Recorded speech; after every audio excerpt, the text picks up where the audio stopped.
I'm now joined by two South African students who have made it to the shortlist of the global competition known as RICS, with an idea to remedy the severe shortages of housing for low-income earners in Cape Town.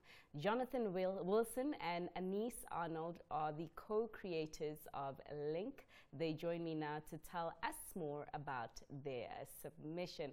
Gentlemen, thanks so much for your time and congratulations for being shortlisted. But yeah, tell us about your solution to fix the housing shortage problem there in Cape Town. Thanks, Fifi. Thanks for having us. So just to take you back from the start, as you know, Cape Town is undergoing massive housing crisis. John, do you want to say more about the housing gap in the market? So yeah, we just identified there's a massive gap in the market for residents who earn below 3,500 Rand.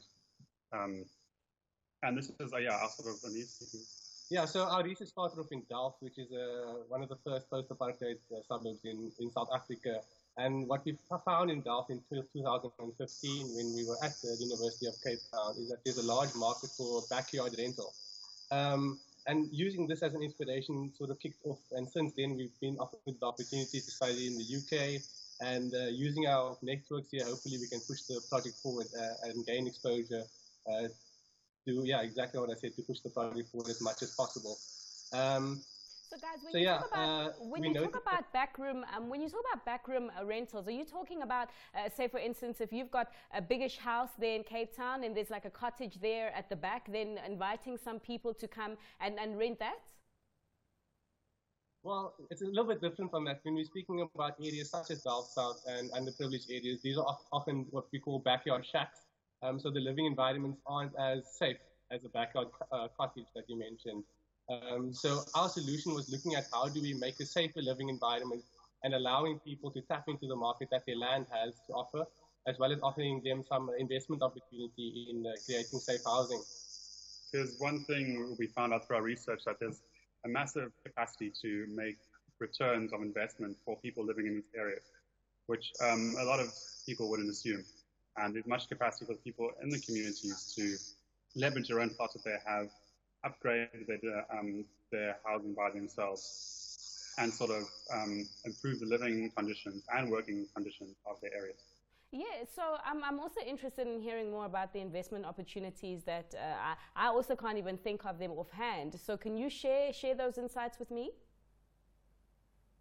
So we, with my old employees, we conducted some research in the area, and we found out that there are a select few people who can build their own units, upgrade for the normal traditional IDP house, is sort of one house on a plot with lots of area in the back. But we found out that people can upgrade this to a 10-unit flat, I suppose you could say.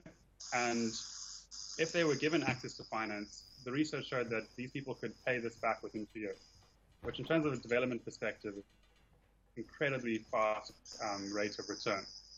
The problem there is that there's very little access to finance for people in this income bracket. This is really where we found sort of solution that we want to try push further. How can we enable the people to get access to finance so they can make these returns and can profit on the land that they live on?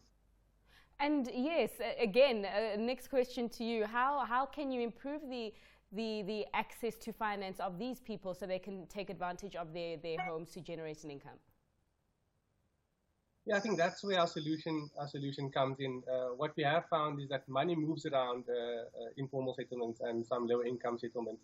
So it's how do we try and pool this money together to sort of designate it to perhaps one plot and allow many people to enjoy the fruitions of that plot.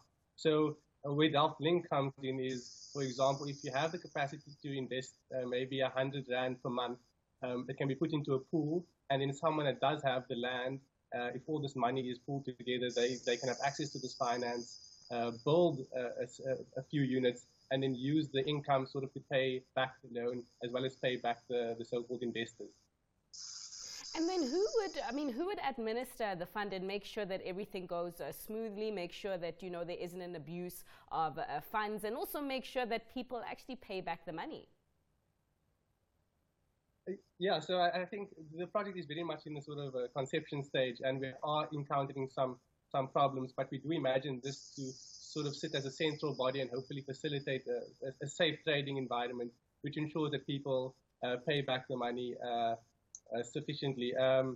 But what we do see is that the typology of the backdoor chat does allow for certain interactions to take place, for example, where a landlord has to encounter their tenants on an everyday occasion.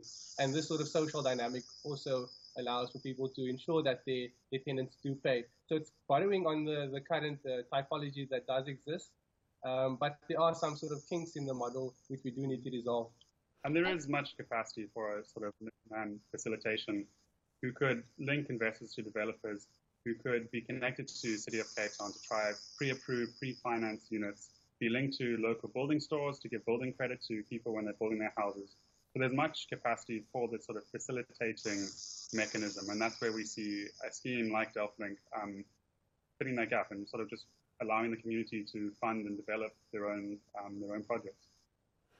Yeah, well, best of luck. Best of luck, gentlemen. We'll have to leave it there for now. Of course, that was Jonathan Wilson and Anees Arnold, who are co-creators of Delft Link.